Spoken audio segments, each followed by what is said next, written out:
Hi, I'm Bab Freiberg, Ashby Village's Executive Director. Welcome.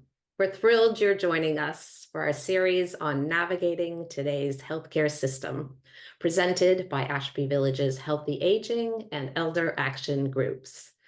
Today's presentation, from the boardroom to the exam room, current challenges to traditional Medicare, will be led by Dr. Anna Malinow, a leader in the movement for national healthcare reform.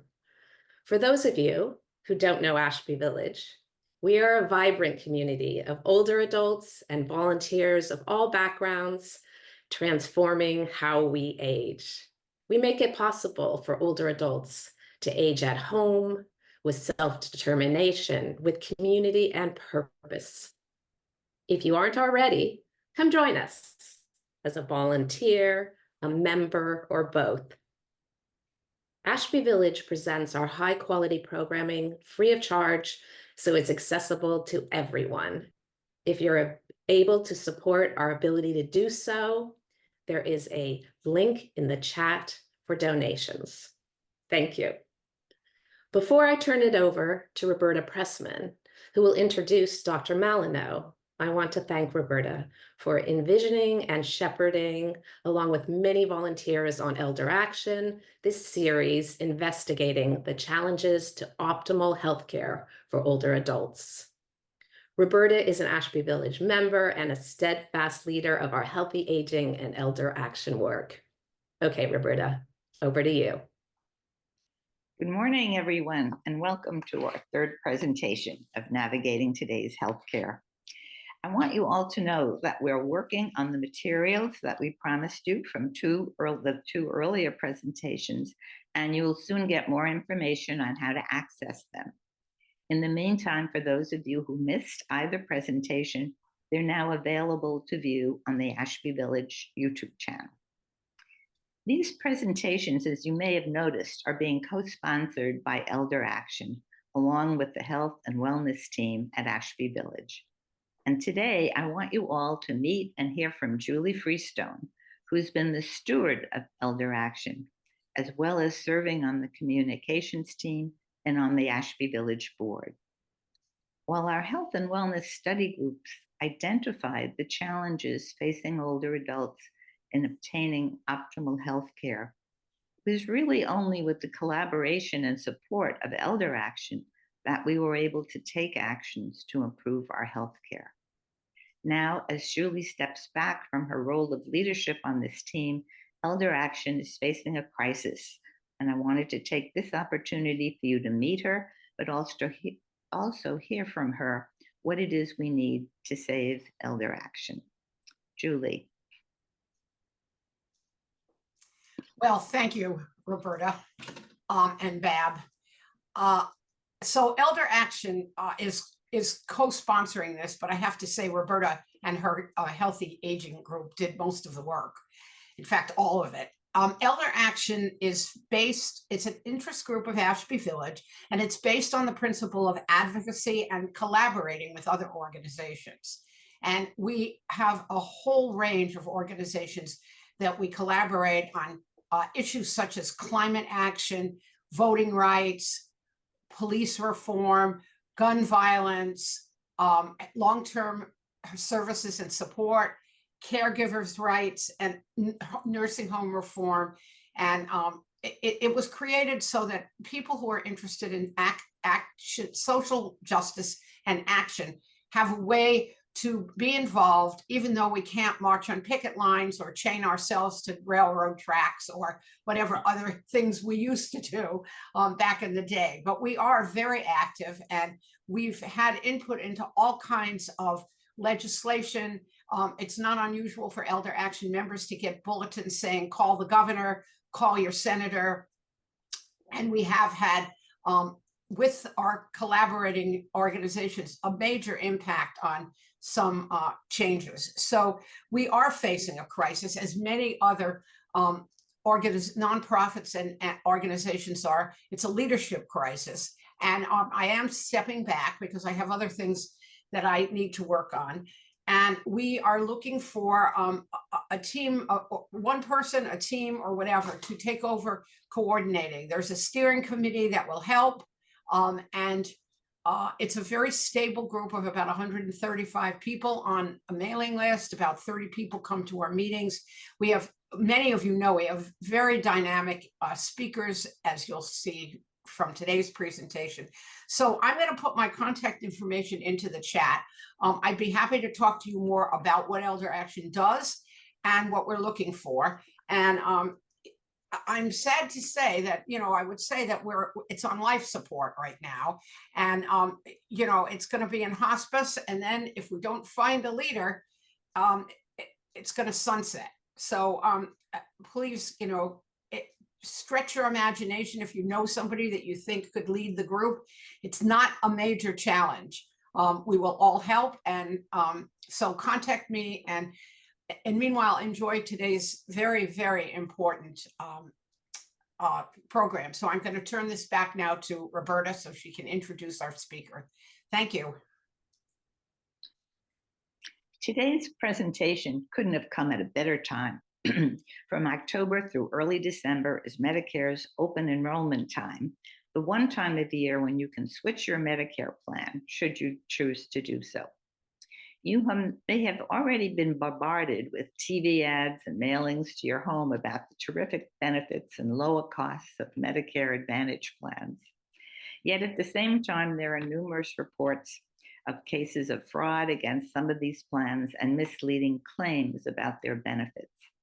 So today we are fortunate to have Dr. Malinow here, who can help to educate us about the state of Medicare and what we should know about the rising number of Medicare Advantage plans.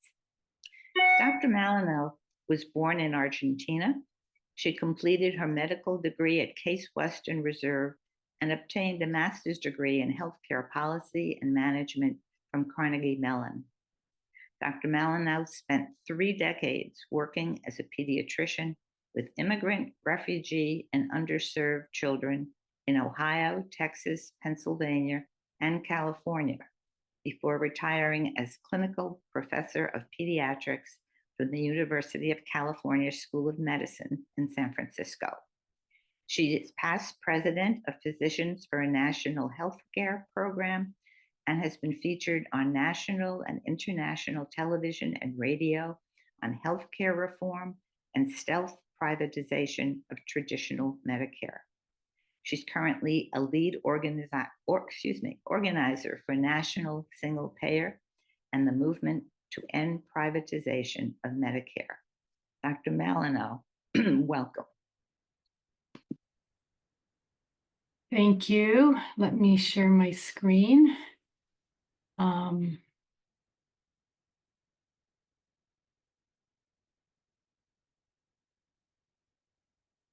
And all right, this usually takes a couple of clicks to figure out. There we go. All right, excellent. Well, thank you, Roberta, for that lovely introduction.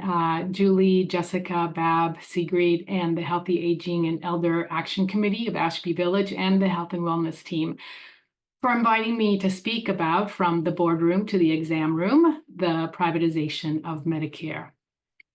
So in the next 30 minutes or so, I hope we will answer the following 4 questions.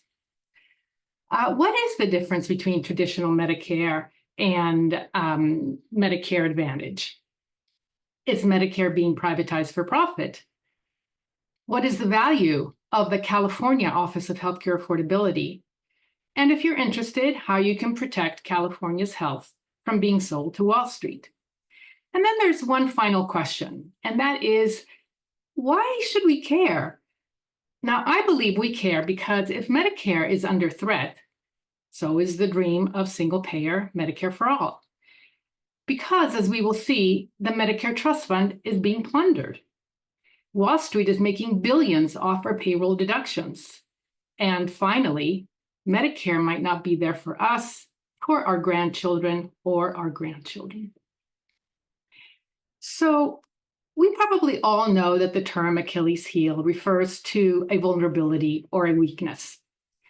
It is rooted in the myth of Achilles' mother dipping him in the river Styx to make him immortal, making his entire body invulnerable except for the part of his foot where she held him, the proverbial Achilles heel. Now, this is also the story of Medicare, created with a small but important vulnerability: the insertion of private insurance plans into this otherwise public program. What I will try to show you in the next 30 minutes or so is how what started as a small amount of privatization will lead to total privatization, or what I like to call privatization of Medicare by 2030. Now, to understand this, let's start with a bit of history. As we know, in 1965, Medicare was signed into law to cover the healthcare costs of seniors 65 and older, who were at that time almost uninsurable by private health insurance companies because they saw seniors as unprofitable, a business loss. How things have changed. Now let's briefly go over the different parts of Medicare. There is Part A and Part B, Medigap, and over the years, C was added, and finally, D was added. So here are the different parts of Medicare. Specifically, Part A covers 100% of hospital costs. Part B covers outpatient costs. Those are the x-rays, the doctors, the labs, etc., but only at 80% coverage. And as a result of this incomplete Part B coverage, Medigap was created, a supplemental policy offered by private health insurance to cover the 20% of costs that Part B didn't cover. Now, and this is the Achilles heel of Medicare, the foot in the door of private health insurance in a public program. Now, having allowed private insurance to operate in public Medicare, it became easier later to continue privatization through Part C, introduced in 1992 as Medicare Managed Care to, quote, improve outcomes at lower costs. Now, Part C bundled Part A, which is the hospitals, and Part B, which are the doctors. The Medicare Modernization Act of 2003 created stronger financial incentives for plans to participate in the program throughout the country and renamed private Medicare Part C as Medicare Advantage, which came with the extras like dental, hearing, and vision, but required narrow networks and prior authorizations. The Medicare Modernization Act also created Part D, another private health insurance option to cover some prescription drug costs. Now, Part A, B, and Medigap are public, also called traditional, original Medicare, which remains mostly public, except for, of course, Medigap plans and the Part D. And Part C and D are called Medicare Advantage, which is completely private. Now, this is public money being transferred to private companies through contracts with Medicare. So today we have the public traditional Medicare and then the private Medicare Advantage. Now, I like to think of Medicare like a pie, which in 1992 was mostly public. That is, 94% of the beneficiaries were in that blue piece of the pie. They remained in traditional public Medicare, and only 6%, that tiny slice of that green slice, chose private managed care health insurance company. By 2005, the number of beneficiaries choosing Medicare Advantage doubled. By 2010, the number grew to 25%. By 2015, 32% of beneficiaries chose Medicare Advantage. By 2020, 42%. And today, that number stands at 54% of seniors who are choosing Medicare Advantage. And it's projected that by 2030, 60% of beneficiaries will be on private Medicare Advantage. And only 40% of the beneficiaries, that blue slice, that remaining blue slice, only 40% will remain in public Medicare. So you can see that almost all the slides at the bottom, by the way, have references at the bottom. So even though it might sound like I'm making this stuff up, I am not. And these slides will be available after the presentation. So why are seniors choosing private health insurance Medicare plan over traditional Medicare? Well, it's the cost. In 2024, the average senior without a hospitalization on traditional Medicare with Part A, B, D, and a Medigap plan had to pay $6,500 a year, over $6,500 a year, compared to private Medicare Advantage, which costs the average senior without hospitalizations $2,100 a year. Now, not only is Medicare expensive for seniors, it's also expensive for the federal government. So if we look at the Medicare budget from 1965 to 2024 in billions of dollars, we can see that the budget started in 1965 with $10 billion to cover 20 million seniors. And every year it's been going up and up and up and up and up until today, when the Medicare budget to cover 65 million seniors and people with disabilities is $1,000 billion per year. So it's easy to understand why the federal government would want to find a way to control costs. Unfortunately, all of its efforts to manage the care of seniors, meaning more and more seniors on private managed care Medicare Advantage program, have obviously not controlled costs, but it has increased profits for corporations. Now, there is ample evidence that profit is bad for health. I'm just going to look at 3 institutions: dialysis, hospice, and nursing homes, the majority of which are owned by for-profit corporations. 95% of all dialysis centers in the US are owned by for-profit corporations. And we could save over 3,800 deaths every year for people on dialysis if they were in not-for-profit dialysis instead of for-profits. 2/3 of all hospice facilities are owned by for-profit companies. Hospice facilities owned by for-profits have been shown to provide lower quality care compared to the not-for-profits. And finally, most nursing homes are also owned by for-profit companies. Nursing homes owned by for-profits have been shown to have a higher death rate than not-for-profits. Now, profit is also bad for the Medicare Trust Fund. The trust fund is made up of 2 parts: the Hospital Insurance Fund and then the Supplementary Medical Insurance Fund. And the more money that goes from the trust fund to corporations, the faster the funds will be depleted. And the Hospital Insurance Fund is projected to be depleted by 2036. Transferring public Medicare money to corporations is the definition of privatization, which is the transfer of public funds to private hands.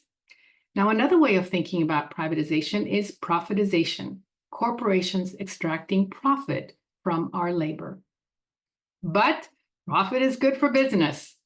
While seniors anguish between choosing medication or a meal, Medicare Advantage is twice as profitable as the employer market. So just think about it. That means that insurance companies, which used to shun seniors in the past, are making twice as much profit from sick, frail, old, disabled people than they are from healthy, young, working people.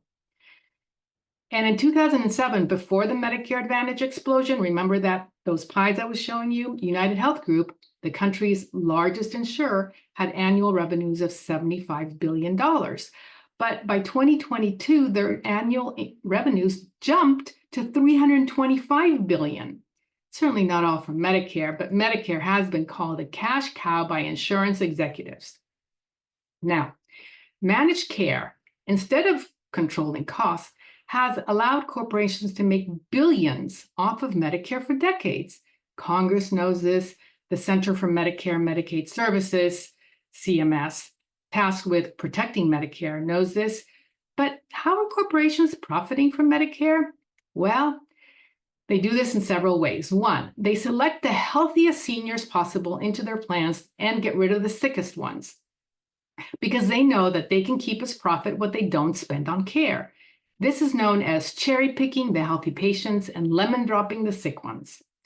Now, almost all Medicare Advantage plans, like 99% of them, require prior authorization. In 2022, there were 46 million prior authorization requests. Now think about it, 46 million pieces of paper. Now, of those, about 8% were denied, and most of those went unappealed, even though when they were appealed, most of them were actually approved. Now, using something called risk adjustment, and we're going to be talking about this in a minute, they adjust risk up, adding medical conditions that don't exist for healthy seniors to get higher upfront payments called capitation, and yet they don't spend a penny more on their care, and this is known as upcoding. And finally, according to MedPAC, the nonpartisan agency tasked with overseeing Medicare for Congress, using cherry picking and upcoding, Medicare Advantage companies overcharged Medicare in 2024 by $88 billion. And this is known as fraud. Now, this is an important slide to remember for later. Remember, cherry picking for healthy patients, lemon dropping for sick ones, risk adjustment to calculate this capitation that we're going to be talking about, upcoding to get higher upfront payments, and fraud. We are going to be coming back to this in a minute. So why is spending going up? Now, for 50 years, American health policy experts have been telling us that healthcare costs in the US are out of control because greedy doctors order too many tests and do too many procedures, and greedy American patients get too many tests and too many procedures. And you can see the typical American greedy patient hooked up to his condensed chef salad IV. Now, health policy experts blame our high costs on overutilization of services, which is driven by something called fee-for-service. Now, what is fee-for-service? Well, amazingly, it's not that complicated. It's how doctors and hospitals are reimbursed by Medicare for patients on traditional public Medicare, that blue slice of the pie. Basically, a patient goes to the doctor who performs a service, who then bills Medicare, who then pays the doctor directly a fee for every service. Now, this kind of reimbursement has been blamed for incentivizing doctors to perform too much healthcare, but this is just a myth because Americans don't get too much healthcare. In fact, they get too little care. Almost 40% of Americans report skipping care due to costs in the past 12 months. And this is compared to, for example, only 7% of people in the UK. Every peer nation has universal coverage at almost half the cost of our system, and most do reimburse their physicians using fee-for-service. Now, the reality is that our healthcare costs continue to rise without check because of too much profit, including excessive prices, excessive administration, and too much consolidation.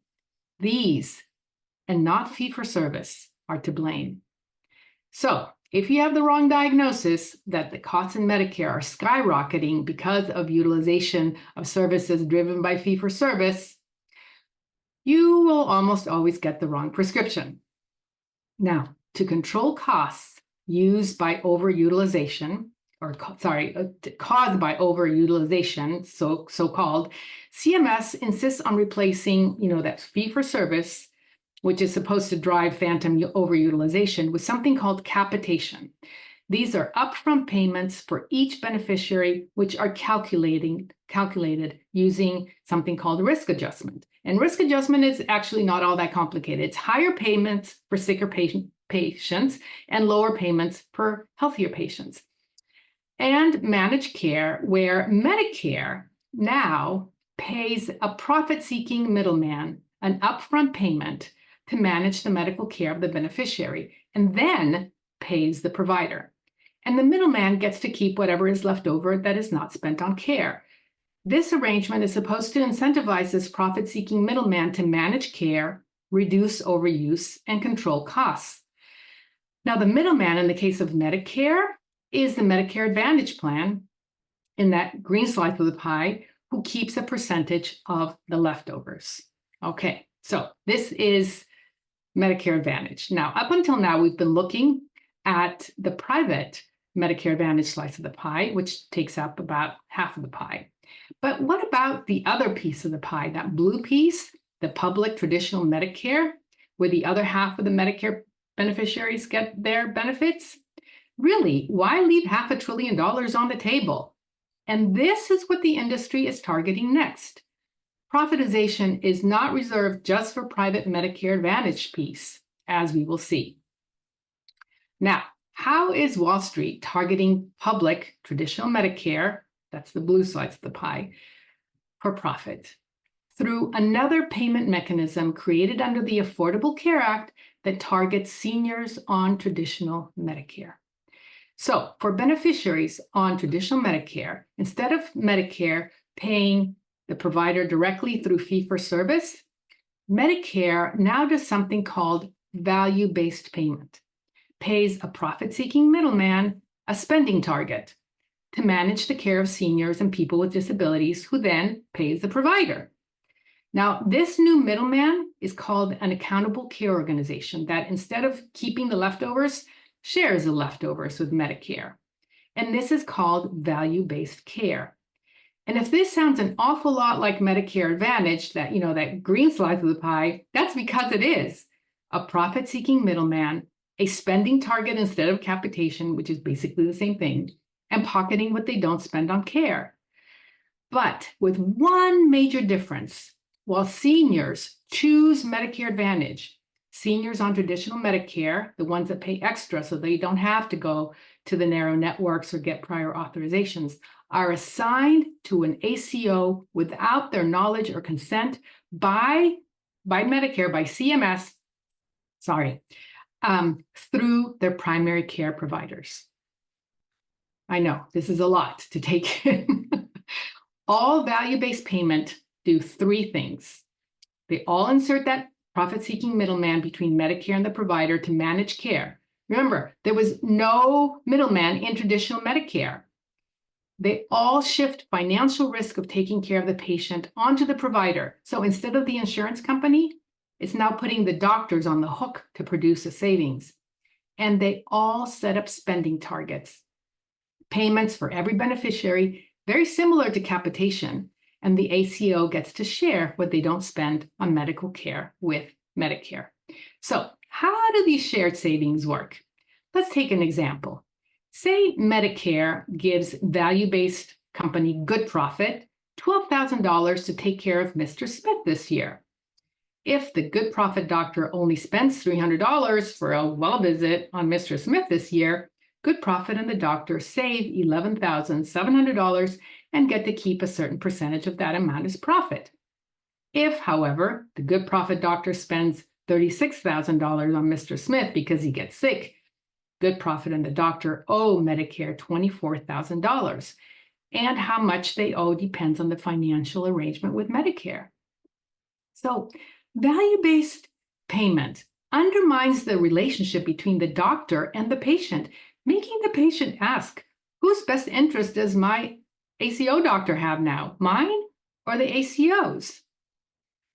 So a popular ACO, first called Direct Contracting Entities or DCEs, is the ACO REACH program, which stands for Accountable Care Organization. That's the ACO, Realizing Equity, Access, and Community Health. It inserts a profit-seeking middleman, for example, a commercial insurer just like United Healthcare or a private equity firm, maybe some venture capital investors or a for-profit physician practice or a hospital system, to manage the care of seniors on traditional Medicare because they run the ACO. They share the financial risk, spend under the target, and share the savings. Just like all other ACOs, seniors are enrolled without their knowledge or consent through their primary care provider. And the only way to opt out is to find another primary care provider. Now, well, do at least these value-safe payment schemes control costs in Medicare? Well, let's see what the evidence shows. 11 million beneficiaries have been assigned to about 450 Medicare shared savings programs in Medicare Shared Savings Program, ACO. It's the most popular ACO in traditional Medicare. And that means that 1/3 of beneficiaries on traditional Medicare are already in an ACO. A study published by the Journal of American Medical Association found that ACOs were associated with net losses to Medicare of up to $1.4 billion during their 9-year study period. Now, the Congressional Budget Office studied value-based payment models over 10 years, and they found that they increased Medicare spending by $5.4 billion. And finally, last month, the Centers for Medicare and Medicaid Services published the final DCE report. So remember, that's a predecessor to the ACO REACH, a very popular ACO program in traditional Medicare, popular in quotation marks, which showed that the first 99 DCEs increased Medicare spending by 3 to 9%. And further, they found that fewer than 5% of the beneficiaries signed up voluntarily, which means that our assertion that most beneficiaries are assigned without their knowledge or consent is absolutely correct. Now, these profit-seeking middlemen created to control costs have done the exact opposite. In fact, value-based payment is draining our Medicare trust fund. Well, okay, so they don't save on costs, but does value-based payment at least improve quality or equity? Well, there are too many studies, and you can see them here, and they're all referenced. But when it comes to skilled nursing facilities, quality measures, readmission programs, incentive programs, managed care, report cards, all of them show that, in fact, value-based payment schemes do not improve quality, and in fact, they worsen quality for vulnerable populations, worsening equity, and in fact, they drive consolidation, which is one of the big drivers of healthcare costs. The overall report card for profit-seeking value-based schemes is an F. Value-based is actually valueless. Now, privatization of traditional Medicare threatens senior choice because the goal is to have 100% of seniors in an ACO without the knowledge or consent by 2030, and this is in the CMS website. Senior care, because there is a dangerous incentive to ration and restrict medical care to increase profit. Senior trust, because it makes seniors assigned to an ACO, if they even know it. Whose best interest does my doctor have, mine or the ACO's? And finally, the Medicare Trust Fund, which will be unable to provide full benefits by 2036. Public funds should stay in public programs, not handed to greedy corporations or profit-seeking middlemen in or out of Wall Street.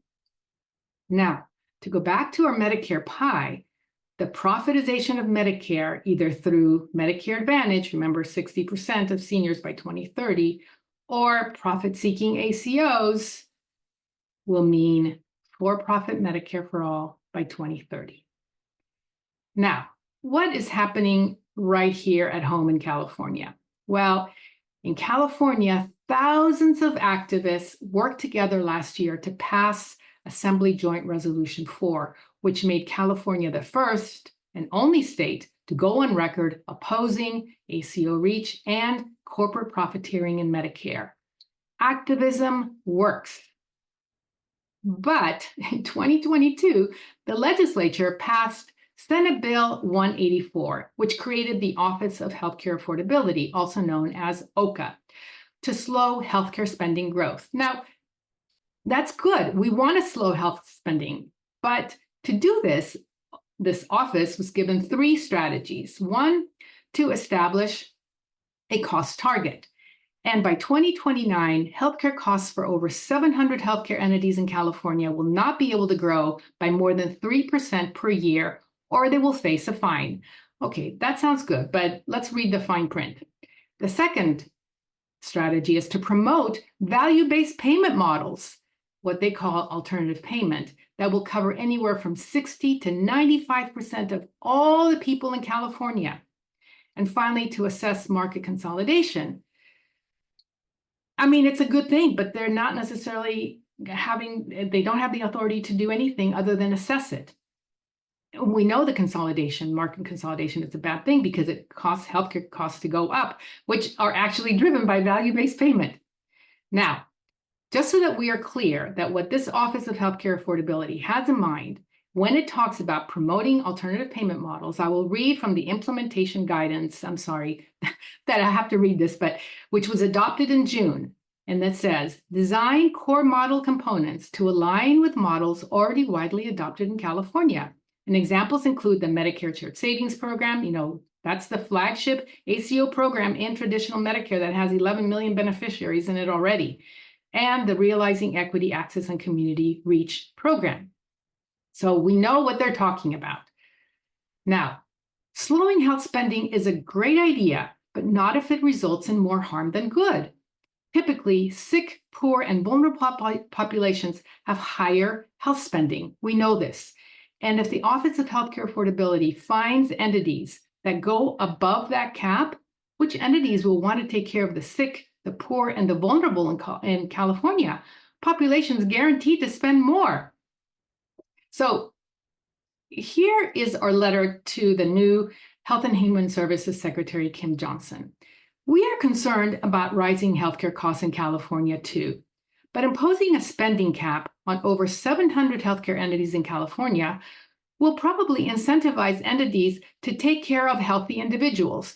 Remember that slide that I said about the cherry picking? Yes, we're coming back to that. And shun sick ones. Remember lemon dropping? Worsening our healthcare disparities.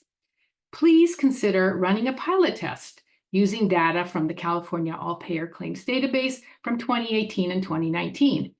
Using 2018 data for a dozen health entities and imposing risk adjustment on that data, how well can you predict the health entities' 2019 expenditures?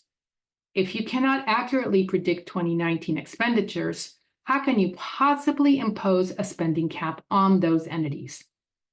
Now, if this is something that interests you, here are 3 things that you can do right now.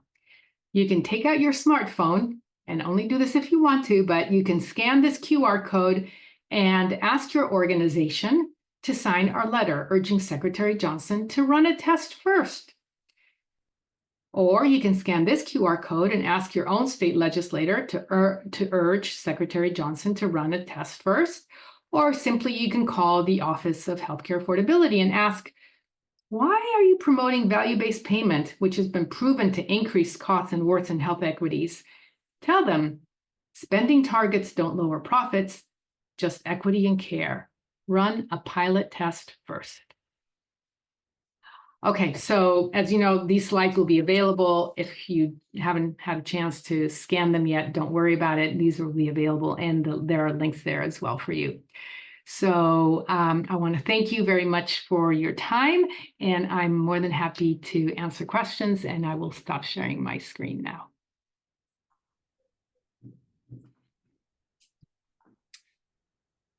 Thank you very much, Anna.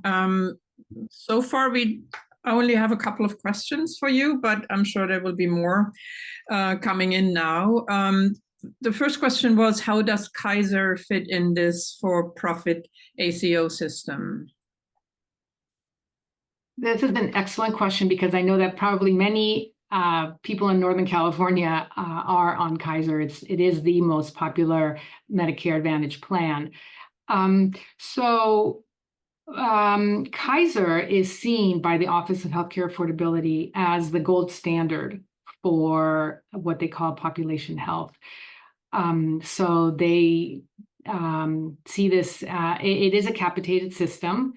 And so they see that as what every single health system and physician practice, large physician practice, and insurance company should be like, where you have an upfront payment and you are given an incentive to keep costs down. And at the end of the day, you get to keep, either whatever's left over or a certain percentage of what's left over. The way that Kaiser fits in is that as far as the Office of Healthcare Affordability, they will also have a healthcare cost cap imposed on them as well. So everybody, including Kaiser, is going to be under this 3% healthcare cap by 2029 or face a fine. Mm-hmm. That answered your question. As far as, so that's how it fits in here in California, but as far as Medicare Advantage as a whole, Kaiser has been accused of fraud, of Medicare Advantage fraud too, just like all the other large, United Healthcare, Humana, all of them. There are a lot of questions about ACO. I mean, the next one is, I get statements from my healthcare provider detailing payments for my services, etc. Is there any way you can suggest how to find out if I've been assigned to an ACO? This is an excellent question, and I get asked this all the time. So if you are on traditional Medicare there is a chance that you have been assigned to an accountable care organization, an ACO, without knowing it. You should have received a letter. There should be something posted in your doctor's office, but it's very easy to overlook that, especially since oftentimes you get these letters and it says no action needed. So when I get those letters, I just toss them in the garbage, honestly. But the best thing that you could do probably is ask your doctor. Now, the doctor might or might not know. The doctor should know, but I will tell you that oftentimes the doctor does not get to decide whether they join an ACO or not. This is done by their leadership, and oftentimes physicians themselves don't get a choice or a vote on this. But I would probably ask your primary care provider. Somebody says, much to absorb. Can you recommend a good book or other reading on this? Well, It is a lot to absorb. I know it's a lot in 30 minutes. And I think Julie asked me to speak slowly. I don't know if I did or not, but I tried to. So recommended reading. I have written quite a lot about this, and I'll be happy to send Jessica some reading material as well as my PowerPoint. And yeah, also there's that one slide that you can look at and look at all those references, but that has like 30 references. That's an awful lot. But if you want something sort of general to read about value-based payment and ACOs, I'll include that when I send Jessica the slides. There are some people that are at Sutter, this is a question regarding this. Can you speak to Sutter Health's part in all of this? Okay, well, Sutter Health was a direct contracting entity, but their contract with CMS was not renewed, with CMS was not renewed. And so they now, of course, have Medicare Advantage plan. And they are going to be held as far as California, they're going to be held under this spending cap as well. So, I mean, the big part that really worries me is that, these large systems have gotten very, very good at cherry picking and lemon dropping, right? And the smaller systems, the smaller physician practices. Now, I believe, if I'm correct, that the physician practices, if they have 25 or fewer like physicians or providers, then they're not going to be held under this under this cap. But otherwise, they will be. So the larger physician practices will be expected to spend under this 3% per year growth increase. But also, when you think about it, the clinics that take care of vulnerable populations, HIV, chronic illnesses, those kind of clinics are going to have a very difficult time, I think, taking care of their patients, because healthcare costs are high, sometimes for a reason. One is, because of all the profits and the prices, all that. But other times it's because healthcare can be expensive. And it's not just expensive in the United States, it's expensive everywhere. And it's going up everywhere, not as steeply as in the United States, but everywhere. Mm-hmm. Yeah, there are again a lot of questions about how can I tell or how do I know if I've been switched by our doctor to an ACO, and how can I tell if our primary care provider is part of an ACO? There are lots of questions about that. Right. So if you are on traditional Medicare, probably asking your physician is your primary care provider is the best bet. Has there been any push to remove medical underwriting when moving from Medicare Advantage to original Medicare with a Medicare supplement plan? Oh, this is a really great question. So let me let me reword that, because not everybody understands about medical underwriting and that. But so what happens when you are when you turn 65, you have to make a decision: Medicare Advantage or traditional Medicare. If you choose Medicare Advantage, I believe in California you have 6 or 12 months to sort of solidify that decision. But within the 6 or 12-month period, you have the opportunity to switch back to traditional Medicare and purchase that supplemental plan as something called guaranteed issue without any medical underwriting. That means that there are no pre-existing conditions that will prevent you from being able to purchase this supplemental plan at the same cost as everybody else. So if you have the worst healthcare conditions or the healthiest person, when you're 65 and you're looking to purchase that Medigap plan, that supplemental plan, anywhere in the country, as long as it's within those first 6 months, that you can purchase that medical plan that without any having to pay extra for having a pre-existing condition. Now, as you know, the Affordable Care Act made pre-existing conditions illegal, so that when you are purchasing a health insurance plan outside of Medicare, you are not going to be punished for having a pre-existing condition and having to pay more. I mean, if you're older, yes, you pay more. If you are a smoker, you pay more. If you live in certain areas of the country, you pay more, but not because you are sick.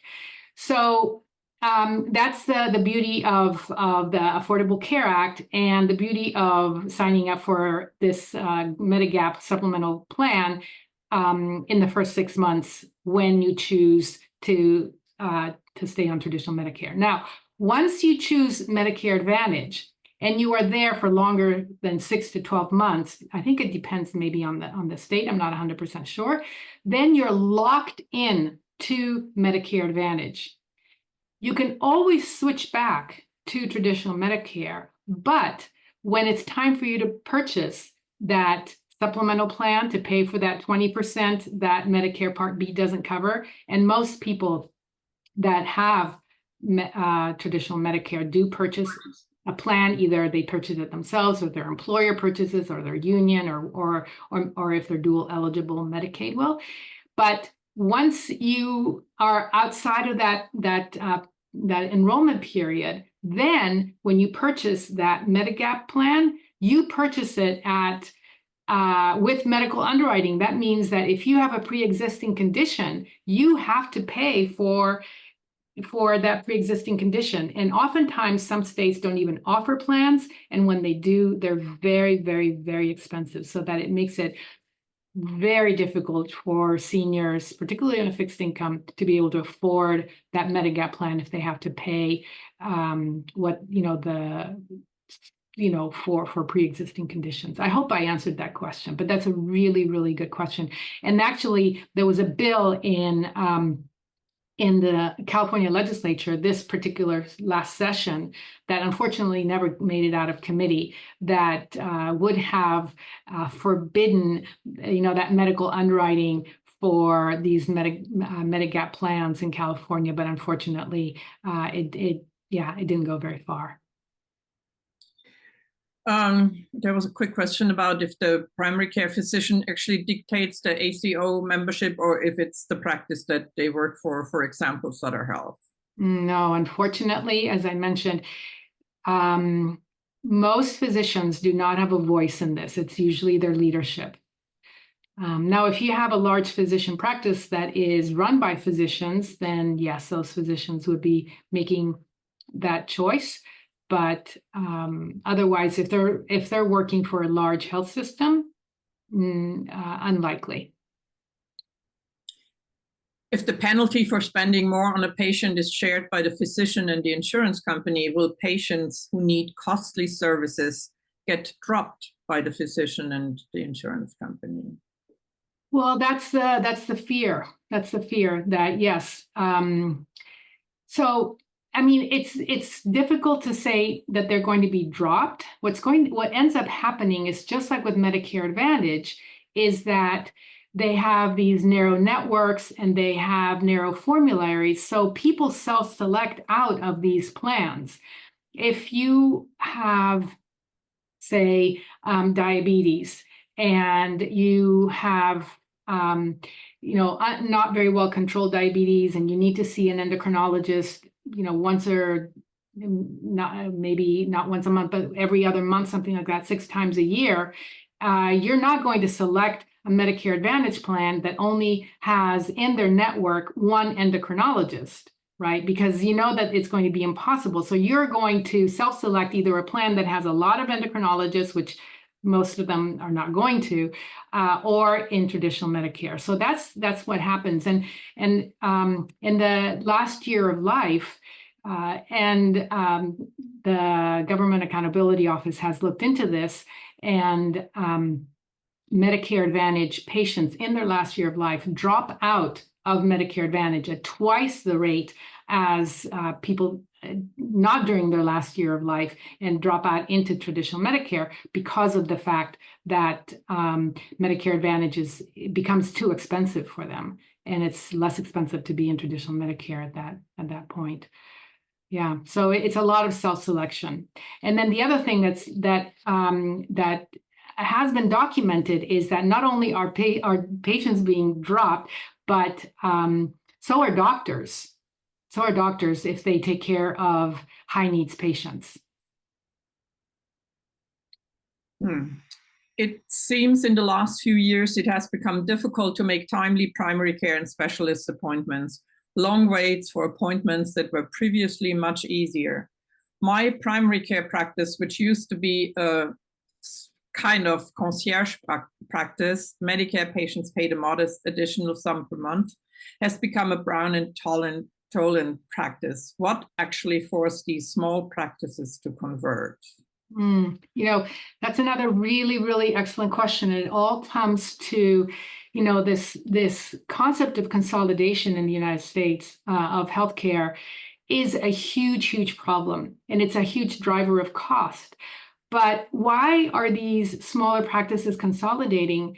Well, because these value-based payment schemes make it so difficult for smaller practices to stay in business, because there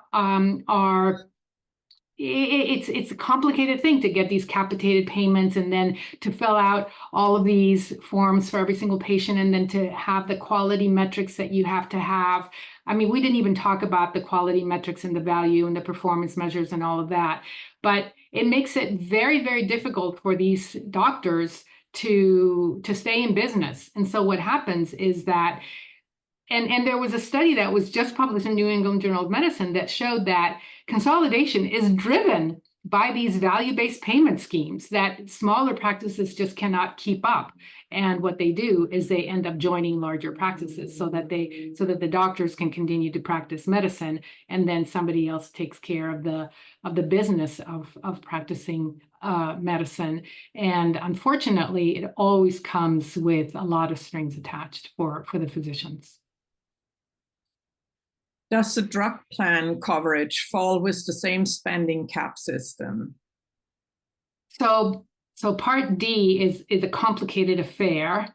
The Inflation Reduction Act actually did make it so that I believe that there's going to be a cap on the spending amount for seniors on Medicare in general, and I think it's like $2,100 a year, something like that.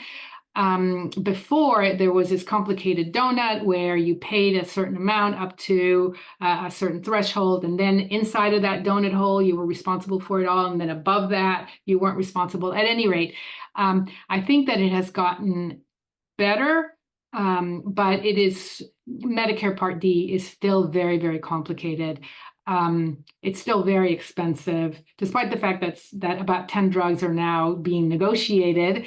And it's amazing that now the federal government has the authority to negotiate pharmaceutical prices with these pharmaceutical companies for 10 drugs. The Medicare Modernization Act that I told you about, that was passed in 2003, this Modernization Act for Medicare forbade Medicare from negotiating with pharmaceutical companies. And now it's being rolled back a little bit. And with every year, there's going to be more and more drugs that are going to be allowed in, but it's still very expensive, very, very expensive. The United States, we know that we pay twice as much for pharmaceuticals at least than people living in other countries. Definitely. Is there an advantage to looking at what conditions are identified in your medical record to ensure you aren't a target of lemon dropping, and then ask your doctor to remove those that don't apply? So I think what you're asking about is maybe, which is the upcoding, right? The medical conditions that are stuck in there just to increase the amount of money that Medicare will pay for you. When this might be an old diagnosis or might be an inflated diagnosis. I mean, I guess you could sit down with your doctor and ask about it. You could.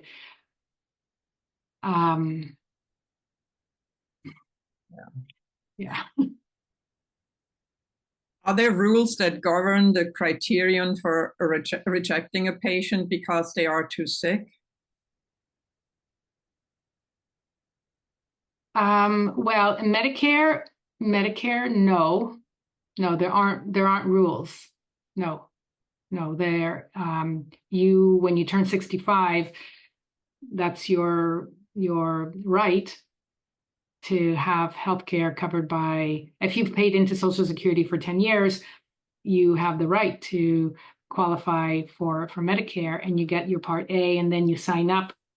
So the Part A is automatic, and that covers the hospital costs. And then you sign up for Part B, and then the Part B can either be the C part, which is the Medicare Advantage, or you stay in traditional Medicare with the Part B. But no, it's not that there are rules that you cannot sign up for a certain Medicare Advantage. You can, but I think that most people are quite conscious about looking at the networks and to see if their own doctors and what kind of, if you have cancer, for example, if your doctor is in that network, or if your center that you're going to is included in that network. And so there's a lot of self-selection.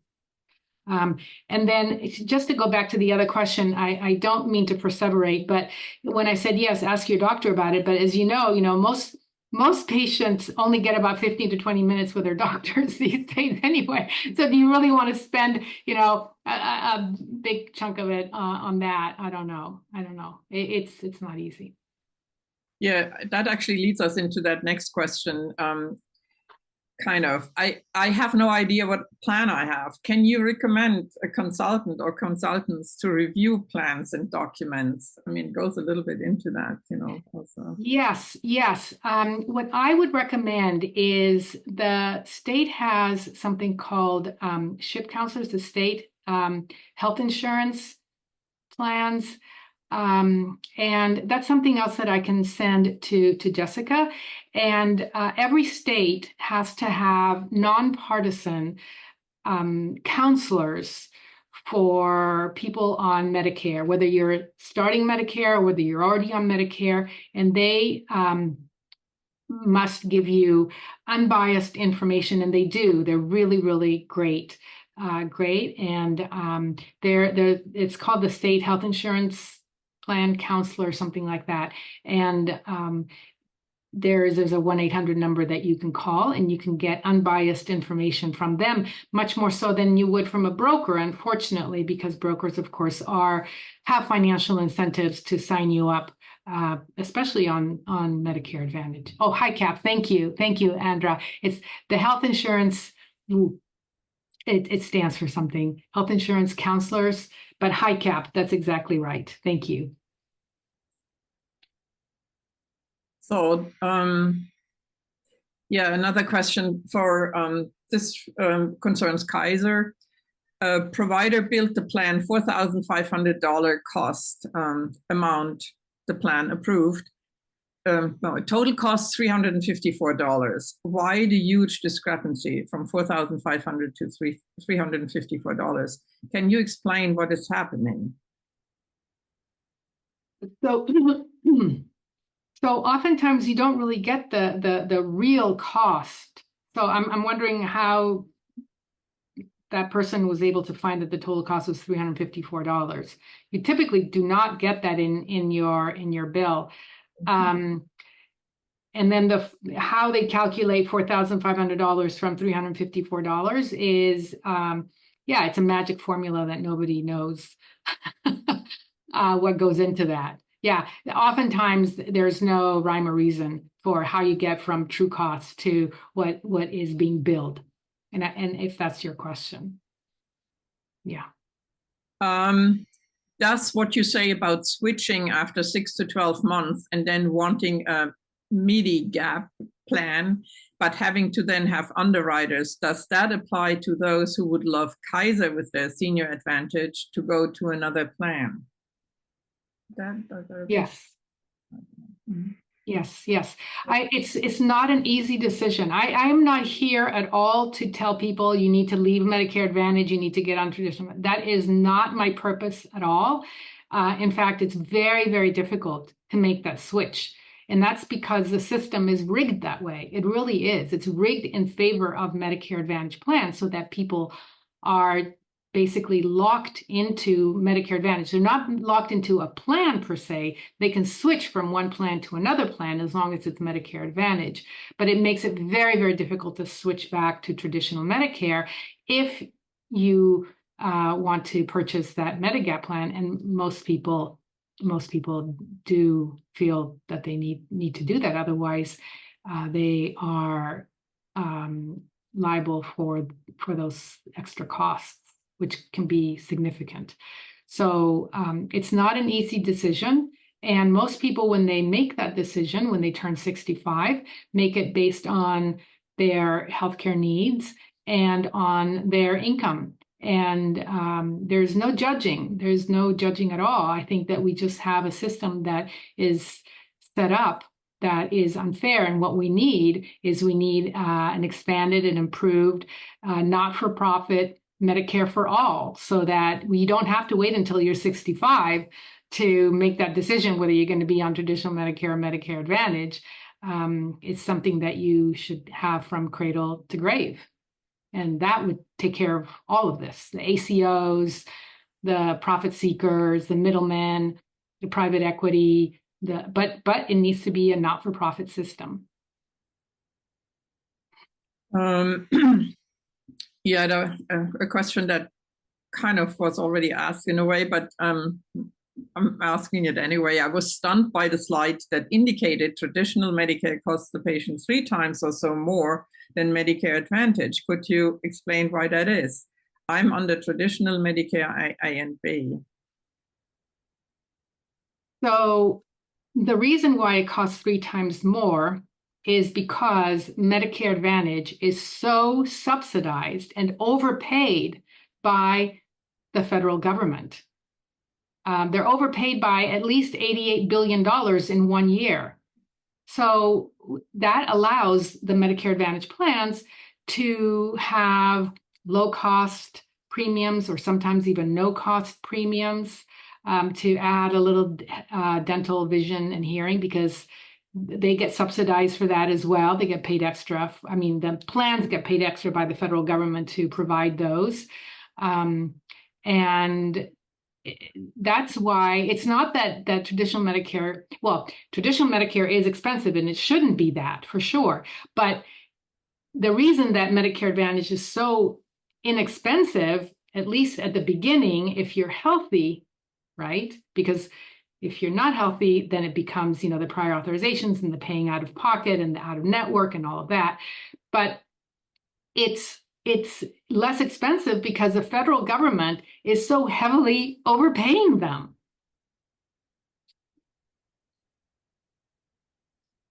There were actually quite a few questions about how UCSF and Stanford manage in this environment. Can you comment on this? Or do you comment on this? As my former employer.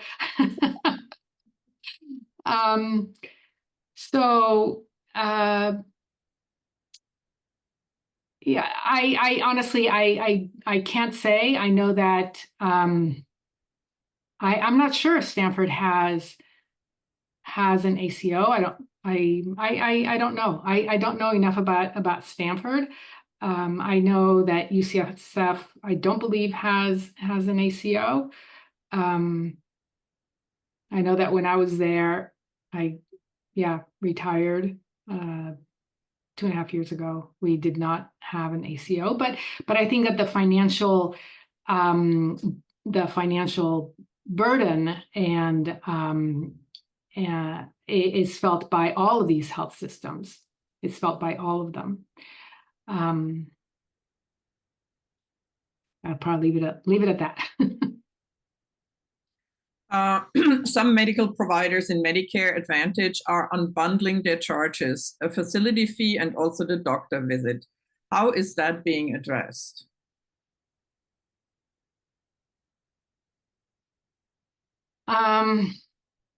Meaning that what's happening is that these physician practices are, if they're, I believe, if they are part of a health system, of a hospital system, then they can charge the physician fee and then a facility fee on top of that.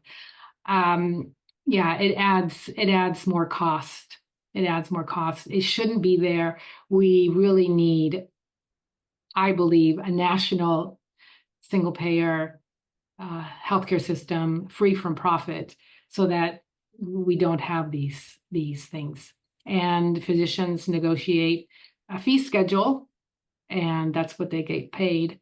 And they don't have to haggle and negotiate, with 100 different health systems or health insurance companies. They would just be one payer. Next one is an interesting one. I just got a mail ad from a weird health plan I've never heard of called CCHP Health Plan, promising that if one signed their Medicare Advantage plan over to them, they would get spending money for groceries and anything they wanted to buy over the counter at the pharmacy. Almost nothing about actual healthcare or prescription drugs. I thought this was frightening. Have you heard of that, Anna? Yes. I would be wary also. I think what it is that CMS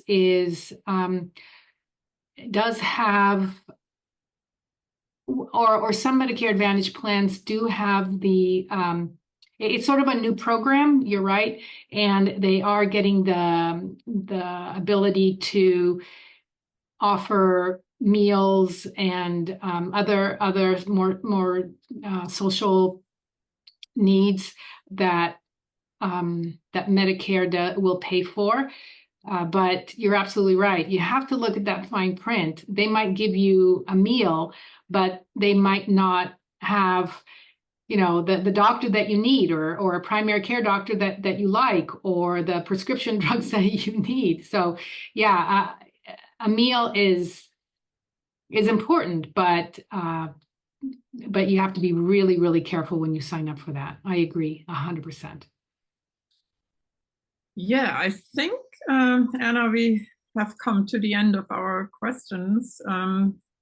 And yeah, there's still quite a few questions about UCSF and Stanford and whom to ask and where to get information about this if they participate, in this ACO. So, but I guess you have to find out, by calling, right?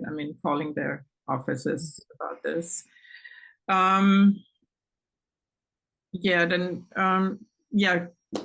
If there are questions actually still about elder action and healthy aging, you'll get all that information in the email, in the follow-up email, and also about Anna.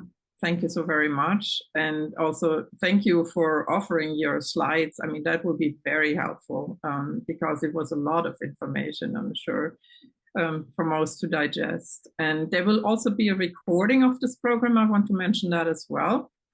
And that link to that will also go in the follow-up email. It's on our YouTube channel, and you can also watch the previous presentations in that series. And yeah, again, thank you so very much, Anna, for this. This was super informative, I have to say. I will actually watch it again too.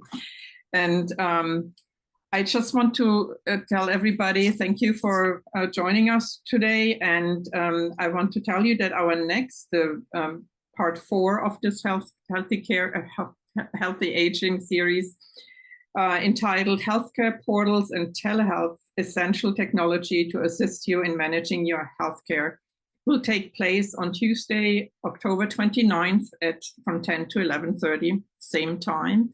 So we hope we'll see you again there. And last but not least, although, as you know, Ashby Village webinar events are free for everybody to attend, Ashby Village relies on donations to bring programs such as this one to our members and friends. So if you want to donate, we very much appreciate that. And again, many, many thanks, Anna. And Thank you. Thank you for the invitation. I appreciate it. I hope to see everybody in 2 weeks.